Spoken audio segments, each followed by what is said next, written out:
sigharan. Rasul Shallallahu Alaihi Wasallam beliau juga mengabarkan, mengabarkan berita gembira bagi anak-anak yang wafat meninggal di usia anak-anak, yaitu dengan apa? Al-Jannah, surga. Tanpa terkecuali sebetulnya, tanpa terkecuali anak-anak.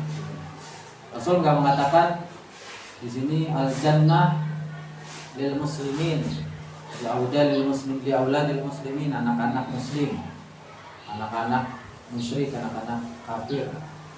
Tidak mengatakan itu, tapi wa yubasyirhum sallallahu alaihi wasallam bil jannah. Jadi anak-anak dikabarkan, terus ini kabar gembira buat orang tuanya juga. Dengan apa? Surganya Allah SWT. Apa riwayatnya? Dalam hadis atau disampaikan dalam riwayat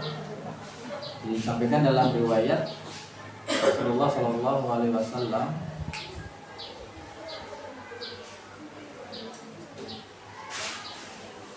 An Aisyah radhiyallahu anha ummul mukminin qalat, dari Aisyah radhiyallahu anha sebagai ummul mukminin ada dalam Al-Qur'an ummahatul mukminin. Aisyah sebagai ummahatnya orang-orang yang beriman. Maka ada nggak yang menikahi Siti Aisyah setelah wafatnya Rasul? Ada, karena ummahat gitu ya. Kalau kita tadaburi, ya benar-benar juga mana ada anak yang menikahi ibunya, tapi ibu secara ruhiyah, secara kaitan ruhiyah, keimanan, nasab ruhiyah. Ketika diundang Rasulullah SAW, duia Rasulullah SAW ila janazah gulam minal ansor. Ada yang meninggal wafat dari gulam, anak dari ansor, kaum ansor itu. Rasulullah diundang. Fakultu, baru Siti Aisyah mengatakan, ya Rasulullah, tuba lihada, beruntung sekali orang tua ansor ini. Tuba lihada, kenapa? Usfurun min asafiril jannah, itu diibaratkan kayak mendapatkan salah satu burung dari burung yang ada di surga Allah. Usfur min asafiril jannah. Kita tahu di surga itu dulu iblis sempat dilakobi dengan burung cendrawasih berwarna-warni ketika berkumpul dengan para malaikat. Ada burung-burung di surga Allah Subhanahu wa taala. Ketika iblis atau sebelum diusir dari surga, itu malaikat menyampaikan iblis itu bagaikan perhiasan atau burung cendrawasih yang menghiasi mereka ketika berada di surga. Dulu ketika sedang terusir, alhamdulillah mereka sampai menjadi makhluk yang terlaknat sampai hari kiamat.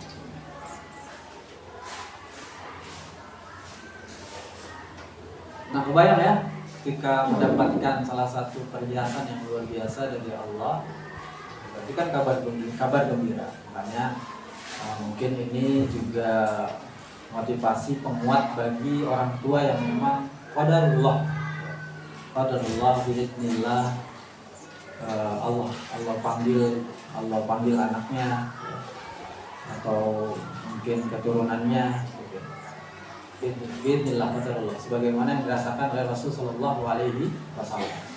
Tidak tanggung-tanggung, putra beliau yang laki-laki semuanya dipanggil, tidak tanggung-tanggung. Tapi ternyata Rasul mengalami itu dan menyampaikan busra kepada kita. Busranya apa? Al-Jannah, surga dari Allah Subhanahu wa taala. Bahkan disebutkan di sini sebagai asafir atau usfur min asafiril jannah. Lam ya'malisu wa lam yudrikhu. Dan anak atau gulam yang meninggal, yang wafat itu, berarti kalau dari kalangan Ansor, yang memang perbuatannya baik, pasti tidak melakukan satu kesalahan, satu yang buruk. Walam yudriku, tidak seperti sekarang kan anak-anak, dari ucapan, dari perbuatan, dari perilaku sudah kita saksikan anak-anak seperti apa zaman sekarang. Lalu Rasul mengatakan lagi, "Ghairu dzalik ya Aisyah, ghairu dzalik ya Aisyah." Apalagi ya Aisyah selain itu? Lalu dikatakan, innallaha, sesungguhnya Allah, khalaqalil jannah Allah menciptakan untuk surga itu ahlan. Surga di dalamnya ada ahli, ada keluarga, kelompok atau ya kelompok ya. Khalaqahum, yang Allah menciptakan mereka untuk surga itu, wahum fi aslabi abai. Jadi memang anak-anak yang memang diciptakan terlahir dari sulbinya para ayah mereka. Fi aslabi abai. Jadi ada memang ahli atau keluarga yang diciptakan oleh Allah Subhanahu wa taala, wahum fi aslabi abai. Sebagaimana hadis yang mengatakan kulul maulud yulad alal fitrah. Setiap anak yang dilahirkan itu tercipta dalam kondisi fitrah. Kecuali fa'abawahu yuhawidani aw yunassirani aw yumajjisani. Kecuali yang memang ayahnya lah yang menjadikan dia sebagai Yahudi, Nasrani dan Majusi. Fitrah sebetulnya. Sebenarnya itu surga juga begitu. Surga memang ada, diciptakan lah wahum fi aslabi abaihim. Wa khalaqal linnar ahlan, dan diciptakan juga untuk neraka ahlan, penghuni nanti. Khalaqahum laha wahum fi aslabi abaihim. Sama, yang terlahir dari sulbi ayah. Jadi kalau kita ingat apa yang disampaikan dalam Al-Qur'an, wa walidi wa ma walad, dan demi ayah dari apa yang dilahirkannya. Berarti ayah pun di sini melahirkan, tapi melahirkannya melalui sulbi, lalu dimasukkan ke rahimnya ibu. Wa walidi wa mawalad. Maka dari situ akan tercipta memang penghuni ya, entah di surga ataupun di dalam neraka. Bi aslabi abaihim, entah di surga ataupun di neraka. Lalu sang mu'allim menyampaikan, fanzur ya akhi, ayo sama-sama kita lihat, sama-sama kita renungi, wahai saudaraku. Allah mayarab bi katsir minan nas al-an sigharihim. Kita saksikan bagaimana apa yang dilakukan kebanyakan manusia di masa kecilnya, zaman sekarang. Coba kita lihat, coba kita perhatikan. Sang mu'allim mengatakan, innahum yutunahum al-fursah biqasdin aw bighairi qasdin. Padahal mereka itu diberikan fursah, diberikan kesempatan, baik sengaja ataupun tidak sengaja. Qasdun liyudriku qawlasu wa filuhu wa hum la yazaluna sighara. Jadi dengan sengaja ataupun tidak sengaja, tapi mereka itu menggunakan itu, kesempatan itu, fursah itu digunakan apa? Untuk melakukan perbuatan-perbuatan yang jelek, yang buruk secara lisan ataupun secara perilaku atau perbuatan. Padahal mereka masih anak-anak, masih kecil. Dan kita bisa kita lihat zaman sekarang. Fataratifal wa huwa saghiran musyabbahan birradha'il. Kita bisa lihat bagaimana anak-anak di masa mereka saat kecil itu musyabihan dipenuhi dengan birradha'il, dipenuhi dengan perilaku perbuatan yang hina, yang tercela. Bahkan sampai tidak tahu la ya'rifu syai'an 'anil fadha'il. Bahkan sampai tidak tahu hal-hal kebaikan atau keutamaan dari syariat ini. Kiblatnya mereka sudah Mobile Legend, mobile ya, handphone, ada di handphone itu udah ar-radha'il semua itu, ar-radha'il. Hal-hal yang keji, hal-hal yang ini. Maka terucap dari lisannya kita juga tahu, dari perilakunya, perbuatan juga bisa kita perhatikan seperti apa. Itu kata sang mu'allim, ayo kita lihat, ayo kita perhatikan. Wa tarahu yatakallam bi abhash al-kalam. Kita lihat mereka berbicara dengan perkataan yang keji, perkataan yang mungkar, perkataan yang keji, yang tidak baik atau yang negatif. Wa ya'ti sayul asqam. Mereka juga mendatangkan perbuatan-perbuatan yang mungkin itu membuat dirinya juga rugi, orang lain juga merasakan itu. Al-asqam, hina. Wa yusabbi wa yal'an wa yastam bi alfadil aurat. Mereka mengumpat, mencela, menghardik, bahkan la yukir as-solihin wala solihat. Mereka tidak menghormati, tidak takzim kepada orang-orang yang soleh, baik laki-laki atau perempuan, anak-anak itu. Dan itu terjadi. Fa'idha matal wahid mi amsali haula'i, ketika salah satu di antara mereka meninggal, ya, apakah mendapatkan sebagaimana yang dimisalkan, dicontohkan di atas tadi? Seperti apa? Asopir, burung tadi ya, burung yang dari supir. Apakah ketika mereka meninggal seperti itukah? Seperti burung-burung itukah? Fahal amthaluhum asopiril jannah wa idza ashu famada yuntadaru ayasna haula. Atau kalau mereka hidup, apa yang bisa kita ambil faedah manfaat dari mereka, maslahat dari mereka apa? Maka sang mu'alif sampai mengutip apa yang disabdakan oleh Rasul, Allahumma hdi qaumi fa innahum la ya'lamun. Ya Allah, tunjukkanlah kaumku, berikanlah hidayah petunjuk kepada kaumku, fa innahum la ya'lamun, karena mereka itu tidak mengerti, tidak mengetahui, tidak paham.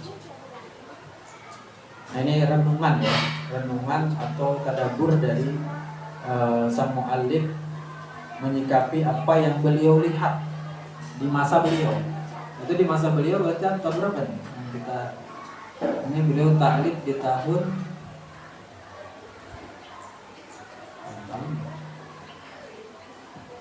9931 atau 2001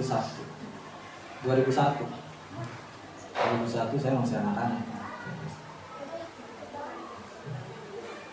Fakmul Ida Bidaril Kutub 2001. Ya sekitar itulah, sekitar tahun 2001, 2004. Jadi di era-era sekarang, abad-abad sekarang, sang mu'alif menyampaikan dan itu bisa kita rasakan saat ini. Ucapan mereka, perkataan mereka, perilaku mereka. Faqala sallallahu alaihi wasallam, ra'aitul lailah rajulaini atiyani fa'akhadha biyadi fa'akhrajani ilal ard al-muqaddasah. Dan aku melihat Rasulullah sallallahu alaihi wasallam, Rasulullah sallallahu alaihi wasallam pernah berkata, aku melihat di satu malam rajulaini, dua orang laki-laki mendatangiku dan menggandeng tanganku. Fa'akhrajani ilal ard, dan membawaku ke tempat yang suci. Tempat suci berarti ke ilal ardi al-muqaddasah, ilal ardi al-muqaddasah, sampai mengatakan qala intalaqa fantolaqtu, pergilah. Maka setelah itu aku pergi. Fa idza raudatu hadra, setelah pergi aku melihat di situ ada rumput, ada rumput yang hijau gitu ya, yang di dalamnya itu wa idza fiha syajaratun adimah, ada pohon-pohon yang besar. Dan di pohon itu ada syekh fi asliha haula sibyan. Nah, di pohon itu, di bawah pohon itu terlihat seorang syekh, dan di pangkuannya itu ada siapa? Ada dua bayi, dua anak-anak sibyan. Ila anqala, sampai mengatakan innakumatu fatamani mundallailah, kau ini mengelilingiku sejak tadi malam. Sampaikanlah amarat, apa yang kau lihat? Qala na'am, ya aku melihat yang tua itu ternyata wa amma syekh alladzi ra'aitu fi asli syajarah, seorang syekh itu adalah padaka Ibrahim alaihissalam. Syekh itu adalah Nabiullah Ibrahim alaihissalam.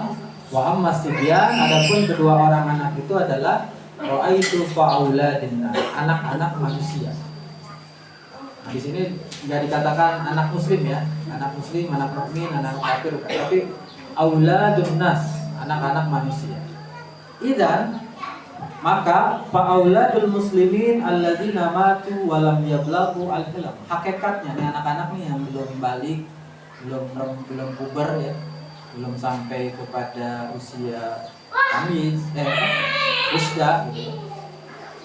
Sesungguhnya itu yaqiluhum al-Khalil Abu Ibrahim. Kata mu'alif, yang mengasuhnya itu hakikatnya adalah Nabiullah Ibrahim. Dan juga siapa?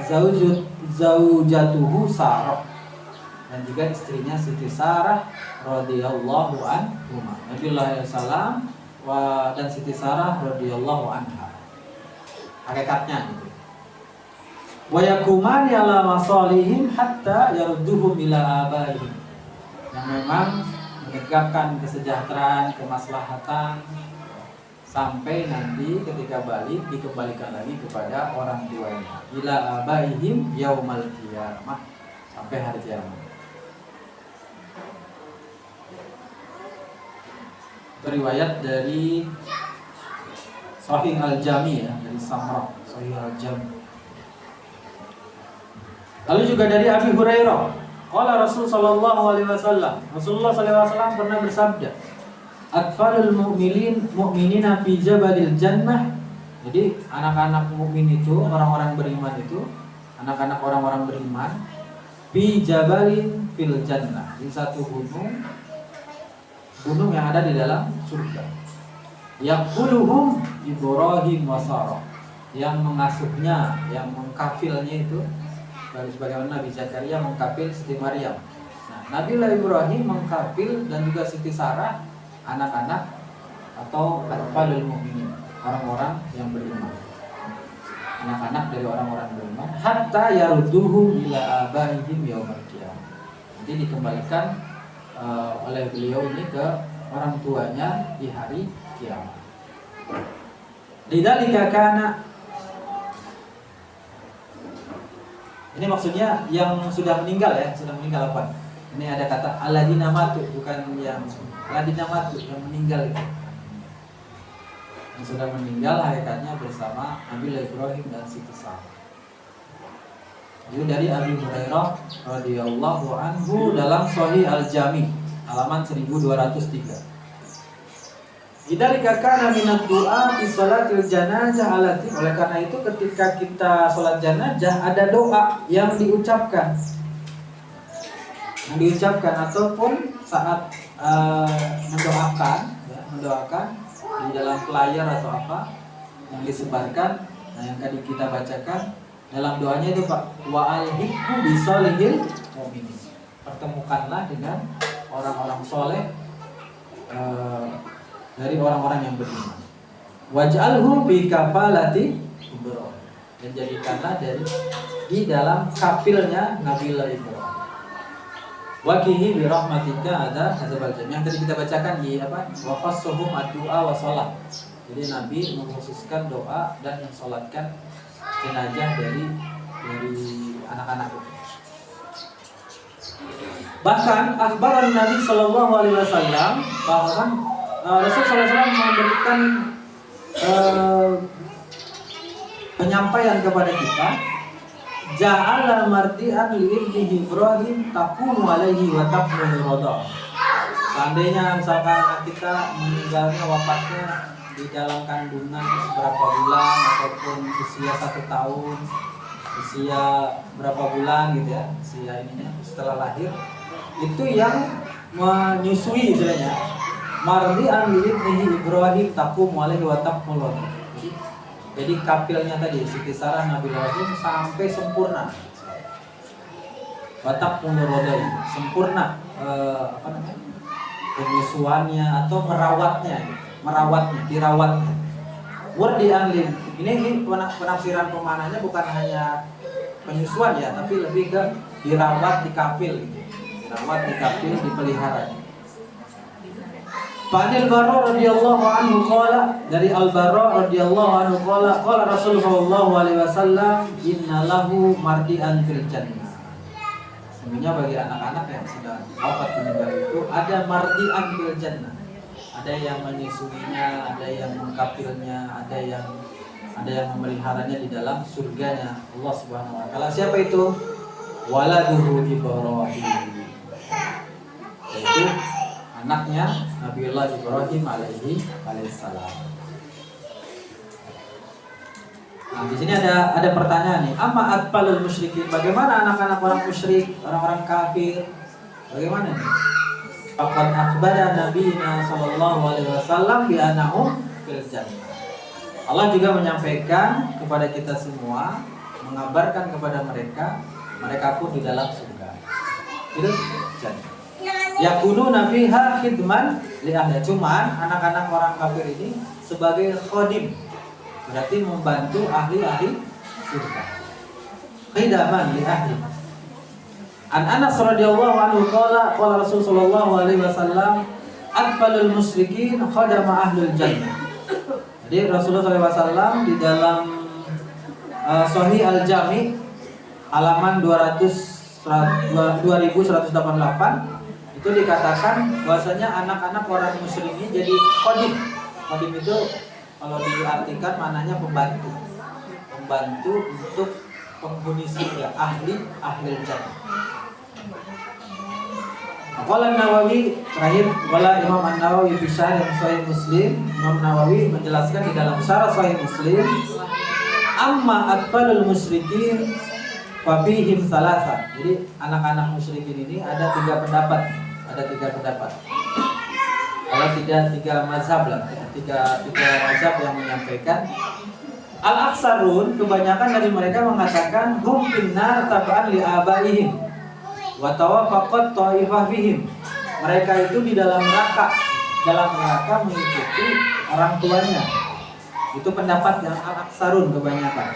Wa tawafaqat, itu menurut Imam Nawawi dalam Sahih Bukhari. Wa tawafaqat ta'ifah, mengikuti kelompok mereka. Tapi yang benar itu yang ketiga. Apa? Jadi di kitab ini ya. Wasalis wa asahih alladzi dhahaba ilal muhaqqiqun, ya, yang pendapat ketiga menyampaikan al muhaqqiqun annahum min ahlil jannah. Jadi anak-anak orang-orang musyrik ini berada di dalam surga. Nanti bisa kita tahu kenapa Rasul menyampaikan ini. Apa dalilnya? Yastadillu lahu bi asya minha hadis Ibrahim al-Khalil hina ra'ahu nabi al-fil jannah wal. Dalilnya dari hadis yang tadi melihat Nabi Ibrahim saat duduk di bawah pohon itu, di sampingnya ada di pangkuannya itu ada anak-anak, dan disampaikan bahwasanya anak-anak itu adalah auladun nas, anak-anak manusia.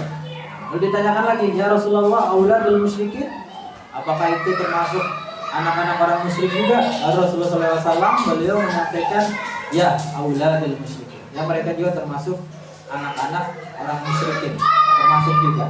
Dan ini di dalam kitab Sahih Bukhari.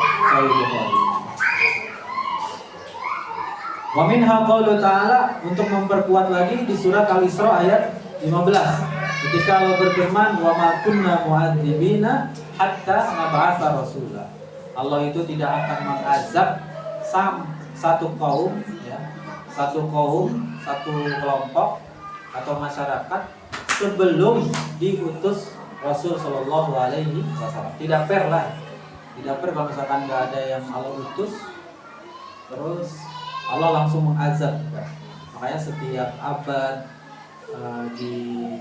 kenapa diutus sampai 25 Rasul, bahkan 313 ya. Setelahnya juga ada khalifah, setelahnya ada aulia, di setiap abadnya ada imam zaman. Dalam artian ada yang diutus oleh Allah Subhanahu wa taala untuk tadi naba'atsa rasulah. Sebagai apa? Pembaharu ya, sebagai pembaharu setiap abadnya. Dan itu ada hadis. Hadza wa qad nahan nabi. Oleh karena itu, kenapa Nabi sallallahu alaihi wasallam melarang membunuh sibyanil a'da fil qulub? Melarang membunuh anak-anak musuh, anak-anak musuh dalam peperangan. Ada nggak yang dibunuh anak-anak dari di dalam Maghazi Rasul, perang Badar, perang Tabuk?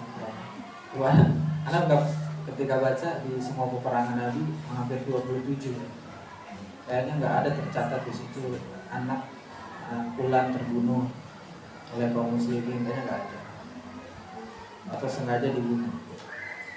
Makanya kita lihat bagaimana saudara-saudara kita mujahid di Palestina, di Iran, kan tujuannya bukan itu. tapi ke askarinya. Ke askari itu berarti ke tentara-tentara ataupun militer-militer itu yang dihajar kan pemerintahannya, bukan ke beda lagi dengan musuh Allah, musuh Islam itu ya. Israel semua diluluhlantahkan semua. Mau ibu hamil, mau anak-anak. Dan itu diperlihatkan, ditampakkan atau bisa kita lihat, kita saksikan banyak ya ininya beritanya. Itu kenapa Rasulullah SAW melarang membunuh sibyan, meskipun itu dari musuh ya, dari saat itu berarti kafir Quraisy. Kafir Quraisy. Sebagaimana disampaikan oleh Abdullah radhiyallahu an Ibnu Umar, anna imra'ah wujidat fi ba'di maghazi. Disampaikan nih, ada ini fitnah. Ada salah seorang wanita, anna imra'ah wujidat fi ba'di maghazi, terbunuh di peperangan Rasul, orang wanita. Maktulah, terbunuh. Nah, Rasul SAW mengutuk, enggak terjadi. Mengutuk fa'an ka Rasul SAW kutilan nisa wasibya, membunuh perempuan dan juga anak-anak dalam peperangan. Jadi bisa kita lihat bagaimana rahmahnya, bagaimana kasih sayangnya Allah dan Rasul, terus yang kita bahas kepada anak-anak. Sampai di sini juga bagaimana rahmah kasih sayangnya Rasul kepada An-Nisa, kepada wanita, perempuan. Bahkan luar biasa rahmahnya kasih sayangnya Allah, sampai dikhususkan di situ dalam Al-Quran ada surat tersendiri namanya An-Nisa.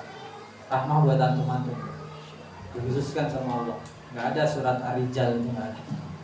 Ar-Rijal, Ad-Dakar nggak ada. Tapi di situ suratnya An-Nisa. Kita mungkin dapat dibaca dan mendengarkan manfaatnya. Saya kembalikan ke MC.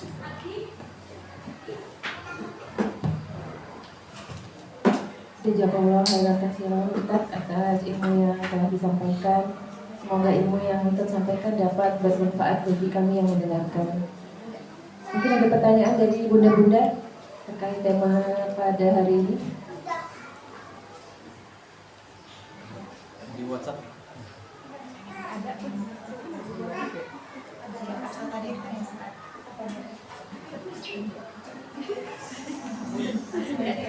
Yang di WhatsApp ada dua. Mau dibacakan dulu.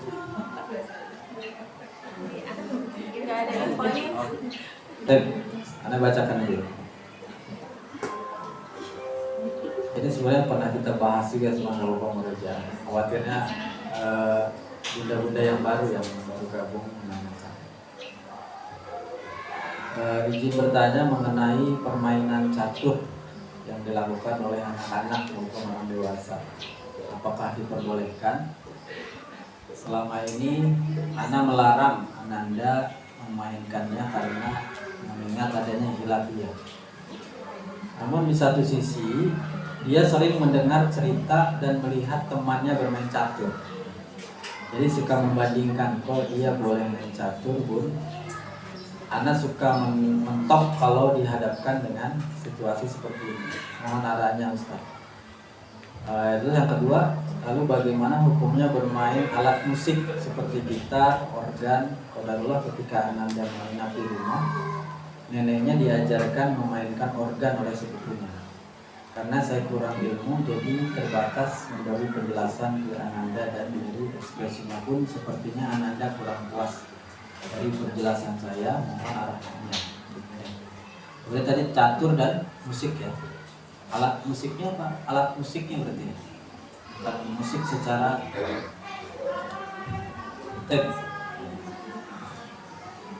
kalau untuk catur memang kalau kita lihat bagaimana ulama-ulama di kita Indonesia,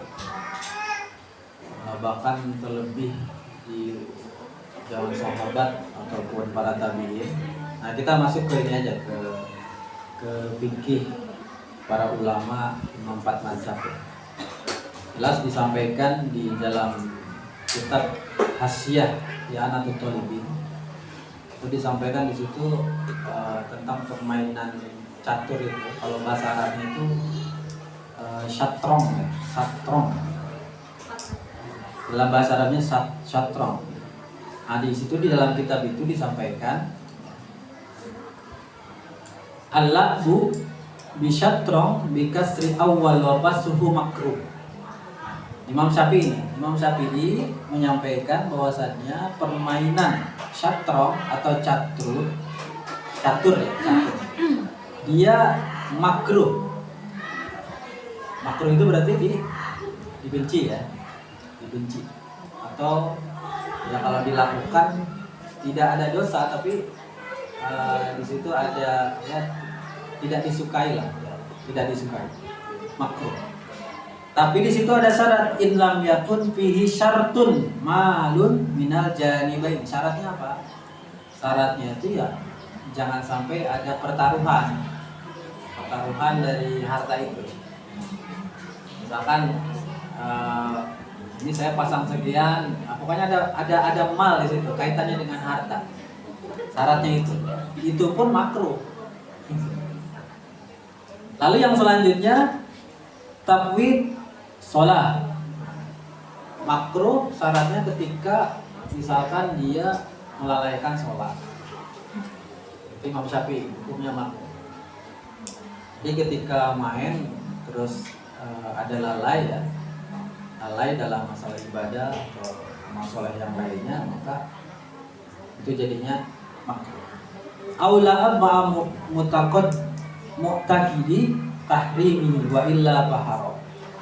Terus kita main bersama orang yang memang dia secara akidah, secara keyakinan mengharamkan. Wa illa, kalau tidak memenuhi syarat yang tadi maka haram. Jadi kita simpulkan ya, dari Imam Syafi'i ini masih ada kata makruhnya. Ya, kita coba sama-sama lihat bagaimana di zaman sekarang ketika orang-orang yang dewasa lah, jangankan anak-anak, ketika mereka bermain catur, itu kebanyakannya seperti apa yang kita saksikan, yang kita lihat. Kebanyakannya seperti apa?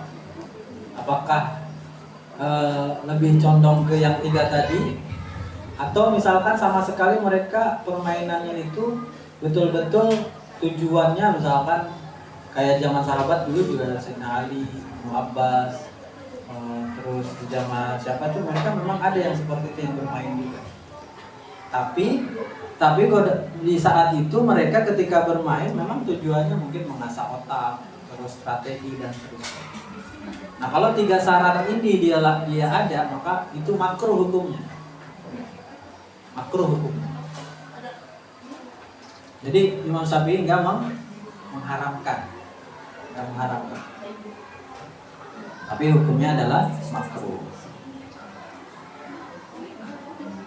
Atau misalkan dilakukan nih, terjadi saat main dia ada taruhan, udah jelas kalau itu ya, udah jelas. Atau saat main dia malah nggak sholat, nah, udah jelas itu haram. Atau saat main dia mainnya itu dengan orang yang meyakini bahwa catur itu haram, jelas haram. Jadi nggak ada pembolehan sebetulnya di sini para ulama. Jadi sikap kita nih di Al-Fatih seperti apa nih? Terus anak pribadi. Kalau anak pribadi dalam masalah ini, ketika para ulama menyampaikan, misalkan para sahabat dan seterusnya, karena terkadang kita itu waktu ya, apalagi kalau pemula ketika main catur bisa berjam-jam. Sayang sekali waktu itu dibuat begitu, kalau dibuat untuk baca Quran, untuk ngaji, untuk baca kitab, untuk nulis kan lebih manfaat ya. Nah, kita bisa berpikir secara cerdas ya, sama dengan yang kemarin ya, kita berpikir dengan kritis, dengan kecerdasan, dengan nalar kita, supaya kita ini tidak membuang waktu kesempatan yang sudah Allah berikan. Fursah tadi, fursah kebaikan. Itu mazhab Syafi'i. Jadi berarti kita simpulkan mazhab Syafi'i, beliau menghukumi makruh kalau misalkan ada 3 syarat tadi ya, 3 syarat tadi. Kalau imam yang lain, Imam Hanafi, Imam Hambali, Imam Malik, wa huwa haramun inda na'imati salasah mutlaq. Kalau Imam Hambali, Imam Maliki, Imam Hanafi itu justru mengharamkan secara mutlak. Kenapa mereka mengharamkan? Wa inna maqalu bil hurmah lil hadis al-katsirah allati ja'at fi dhimmi. Karena banyak sekali hadis-hadis yang mencela tentang satrong ini, tentang catur ini. Hadis-hadis yang mencela banyak. Itu disebabkannya mereka mengharamkan secara mutlak. Nah, kalau Ibnu Hajar Al-Haytami wal Asqalani dalam kitab Tuhfah, nah ini dari mazhab Syafi'i ini. Kenapa mazhab Syafi'i ini yang mengharamkan? Karena lam yathbut minha hadis min thariq sahih au hasan. Karena hadis-hadis yang tadi mencela itu derajatnya enggak sampai sahih atau enggak sampai hasan hadis. Misalnya bisa jelas ya di sini ya kalau masalah catur. Ya antum lakuin juga nggak masalah, tapi ya tadi makruh. Terus kita gimana di Al-Fatihah? Ada yang main catur nggak? Ada, pasti ada. Ada aja yang main catur. Cuman nggak seperontal, nggak membumi gitu ya. Tapi kalau di luar kan kelihatan banget sambil ngopi, sambil kumpul, para bapak itu para di saung di mana kan mereka sambil main catur, sambil di atas saja, sambil merokok, Nah itu kan udah jelas gimana hukumnya kalau misalkan seperti itu. Nah dikhawatirkan kalau yang seperti itu berarti masuknya ke takwir sholat, tadi melalaikan ibadah atau sholat. Kalau kita sudah baik dalam manajemen waktu sih nggak masalah.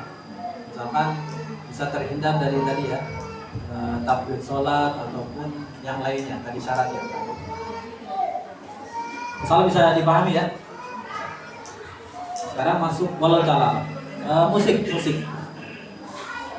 Ini berarti masuk ke alatnya ya, ke alatnya. Kalau secara suara itu sepakat ini juga sebenarnya baik dari alat ataupun secara suara itu ada dua di dalam Al-Quran dan hadis. Ada yang dicela, ada yang disanjung oleh Al-Quran. Begitupun dalam hadis, ada yang dicela, ada yang disanjung, ada yang dipuji. Di alat itu tergantung kitanya. Begitupun suara juga tergantung kitanya. Simpelnya beginilah, mudahnya. Apa yang disanjung dalam Al-Quran masalah suara? Sampai-sampai Allah mengkhususkan surat khusus bagi para penyair itu ya, asy'ara. Asy'ara itu kan jama dari syair atau penyair yang pelantun syair gitu ya. Para penyair yang menciptakan lagu-lagu itu, irama itu. Nah, di situ di surat-surat akhir itu, di ayat terakhir yang disebutkan di surat Asy-Syu'ara ayat 224 sampai 227 untuk ini ya, untuk suara. Karena memang tidak dipungkiri kita bisa lihat ada memang syair itu ada yang dengan alat, ada yang hanya suara saja. Seperti siapa? Seperti kalau yang terpujinya, yang baiknya seperti Hasan bin Sabit, seperti Diwan Imam Syafi'i. Imam Syafi'i punya syair itu tanpa alat, tanpa alat musik. Hasan bin Sabit bahkan disebutkan ini sebagai penyair yang menyanjung Nabi. Bahkan banyak lagi, apalagi kalangan habaib itu banyak sekali. Habaib, para syu'ara itu yang melantunkan syair-syair itu menjadi yang terpuji atau yang tersanjung. Di dalam Al-Quran apa dalilnya? Dalilnya ketika Allah berfirman di surat Asy-Syu'ara ayat 227, illal ladzina amanu wa amilus sholihat wa dzakarullaha katsiran wantasiru min ba'di ma zulimu wa saya'lamul ladzina zalamu au munqalabin yanqalibu. Nah, ini yang terpuji nih, yang terpuji secara suara. Secara suara yang menghasilkan irama gitu ya. Secara suara.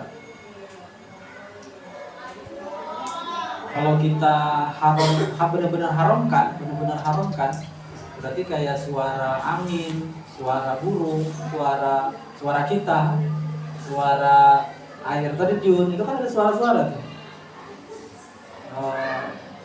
Suara apa lagi ya? Kan banyak ya suara di dunia. Berarti kalau begitu kita haramkan mutlak, ya haram berarti semua suara.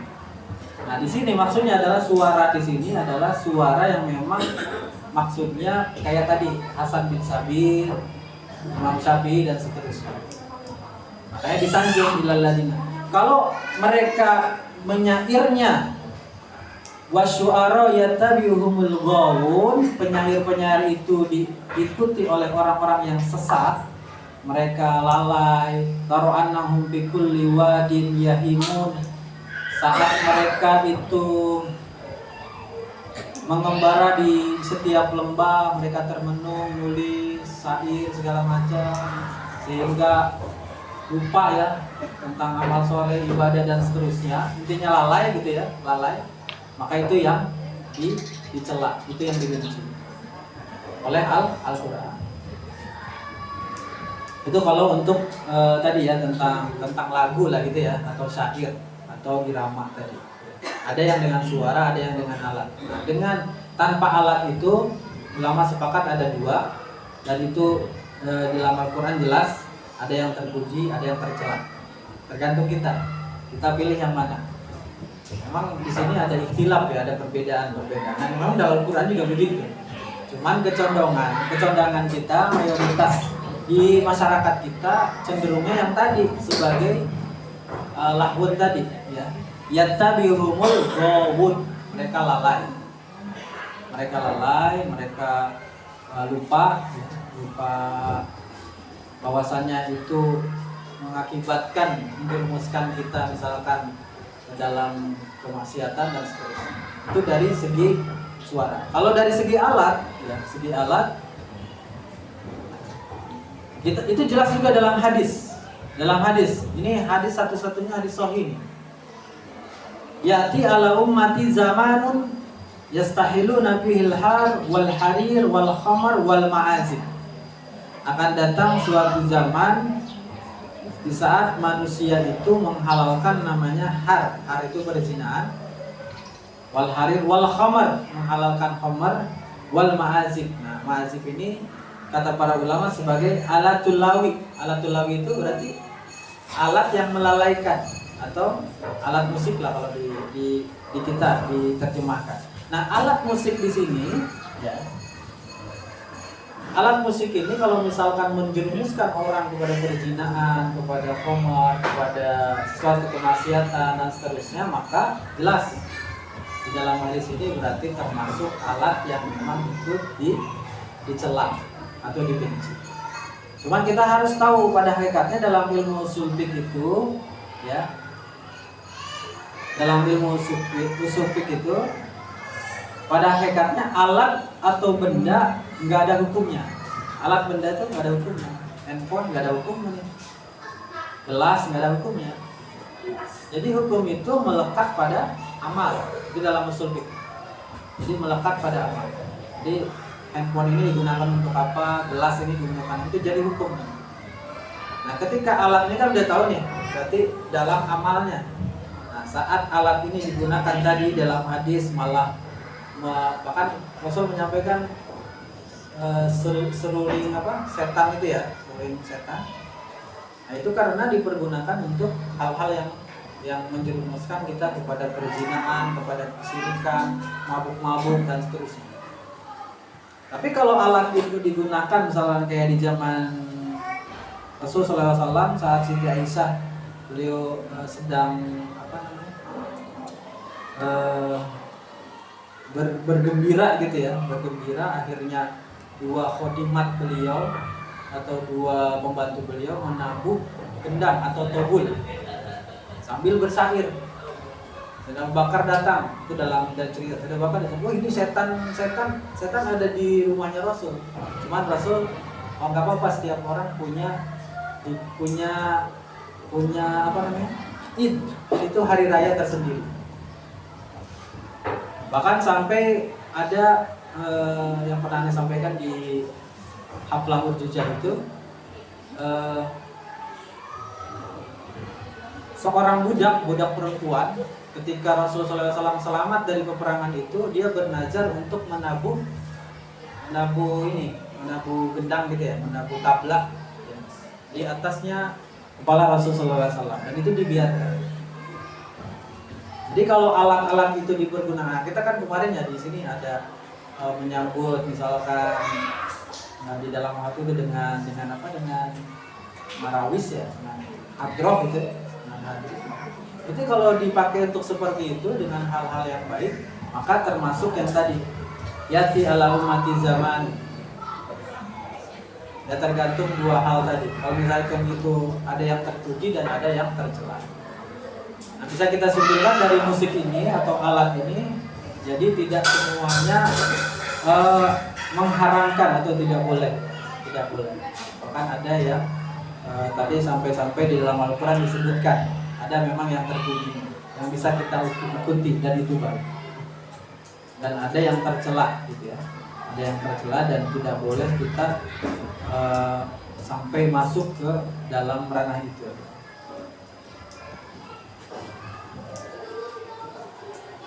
Terus sikap kita gimana nih tentang musik, tentang alat musik? Kalau mengacu kepada hadis tadi, berarti kalau alat lebih baiknya emang dijauhi, lebih baiknya, karena ternyata kalau itu menimbulkan kemaksiatan, lalai dan seterusnya, itu membahayakan kita, bahkan nanti anak-anak kita juga membahayakan. Dan itu mungkin walau alam depan catur atau musik.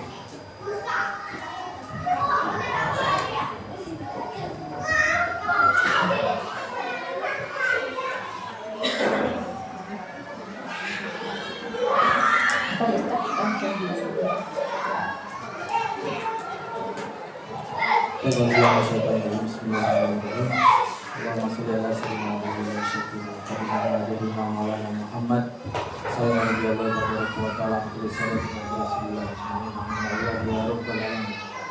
Alhamdulillahirabbil alamin. Hamdan syakirin, hamdan na'imin, hamdan yuwafiqu ni'matahu mazidah. Ya Rabbana lakal hamd. Bagi jalalika wa wajhika wa 'azimi sultanik. Allahumma ja'alna hada jam'an mubarakan marhuman, tafarraqana min tafarruqan hasanan ma'suman. Hasabu nafsi wa iyyakum bil hayyi alladhi la yamutu abadan. Afatu an wa antum subhanaka la haula wa la quwwata illa billahil aliyyil azim. Allahumma ighfir lana wa li abaina wa li ummahatina wa li masyayikhina wa husna mustaqimina fi asari. Warhamu mardu'anu maklumun kama rabbuna sigara wa tibara. Allahumma rabbana anal haqqa haqqa warzuqna tibara wa arinal batila batila warzuqna tinabah. Allahumma ja'alna minal mahbubin mu'azzazin mukarramin mutahhabina lil birri wa taqwa tahta qadami Rasulillah sallallahu alaihi wasallam. Allahumma syukna bi zumratin nabiyyin wasiddiqin wa syuhada was salihin wa hasuna ulaika rabbika. Rabbana hab lana minas salihin. Rabbana hab lana minas salihin. Sebutkan anak-anak kita.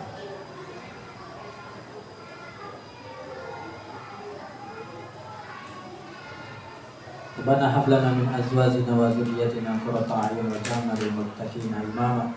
Rabbana atina fid dunya hasanah wa fil akhirati hasanah wa qina adzabannar. Ya akramul qadirin wa ya akramal akramin wa ya asral hasibin.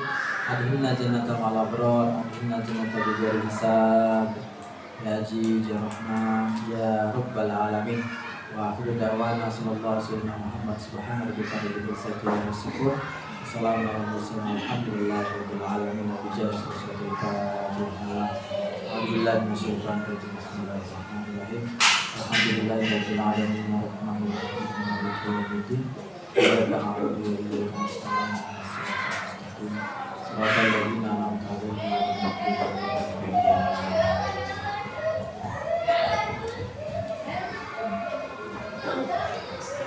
Alhamdulillah, kita telah sampai di penghujung acara. Kami yang bertugas pada kajian pagi hari ini mohon maaf apabila ada kata-kata yang tidak bermanfaat atau kurang berkenan di hati para umat. Marilah kita tutup kajian pada pagi hari ini dengan membaca hamdalah. Alhamdulillahirabbil alamin dan istighfar 3 kali. Astagfirullahaladzim, astagfirullahaladzim, astagfirullahaladzim, dan doa kafaratul majlis. Subhanakallahumma wa bihamdika asyhadu an la ilaha illa anta astaghfiruka wa atubu ilaik. Wabillahi taufiq wal hidayah. Assalamualaikum warahmatullahi wabarakatuh.